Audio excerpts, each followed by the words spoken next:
ជំរាបសួរពុកម៉ែបងប្អូននេះដើមកន្ទឹមរបស់អ្នកជិតខាងខ្ញុំគាត់កមុននោះគាត់បេះឲ្យខ្ញុំម្ដងដែរប៉ុន្តែវាទៅខ្ចីខ្ញុំតាំងទុកឲ្យទុំតិចទៅទៅហើយគាត់អត់នេះបេះទៀតទៅឥឡូវឡើងទុំឡើងប្រេះតែផ្អែមបងប្អូនដើមកន្ទឹមនេះគឺថាផ្លែវាខ្មៅល្អមែនតើហើយនឹងផ្អែមទៀតចាខ្ញុំ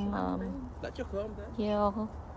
ក្របវាយកទៅដាំបានពី3ដើមដែរចាហើយនេះគាត់ឲ្យបេះទាំងអស់គាត់ញ៉ាំហើយគាត់អត់ចេះញ៉ាំហ្មងណាចាមើលទុកឲ្យសัตว์ស៊ីអញ្ចឹងណាខ្ញុំប្រាប់គ្រួសារខ្ញុំឲ្យបេះទាំងអស់មកពីព្រោះយើងអាចយកក្របវាយកទៅដាំចា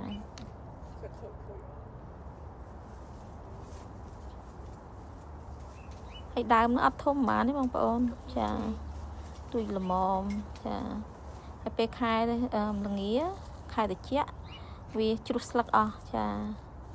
ហើយនេះផ្លែវាច្រើនណាស់មើលនៅចិត្ត1គីឡូគ្រាន់តែផ្លែមួយចា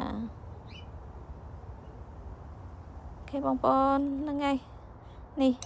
ផ្អែមឆ្ងាញ់ណាបងប្អូនចាហើយខ្ញុំដាក់អំបិល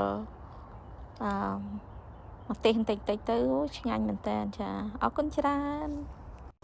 ជំរាបសួរពុកម៉ែបងប្អូននេះដើមកន្ទឹមរបស់អ្នកជិតខាងខ្ញុំគាត់កមុននោះគាត់បេះឲ្យខ្ញុំម្ដងដែរប៉ុន្តែវាទៅខ្ចីខ្ញុំតាំងទុកឲ្យទុំតិចទៅ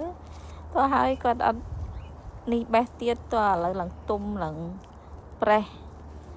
តែផ្អែមបងប្អូនដើមកន្ទឹមនេះគឺថាផ្លែវាខ្មៅល្អមែនតើហើយនឹងផ្អែមទៀតចាខ្ញុំដាក់ចុះក្រោមទៅយកក្របវាយកទៅដាំបានពី3ដើមដែរចាហើយនេះ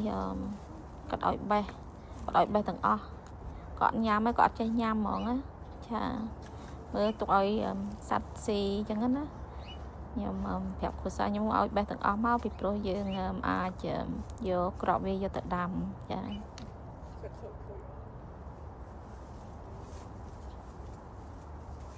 ហើយដើមនោះអត់ធំហ្មងទេបងប្អូនចាទួយល្មមចា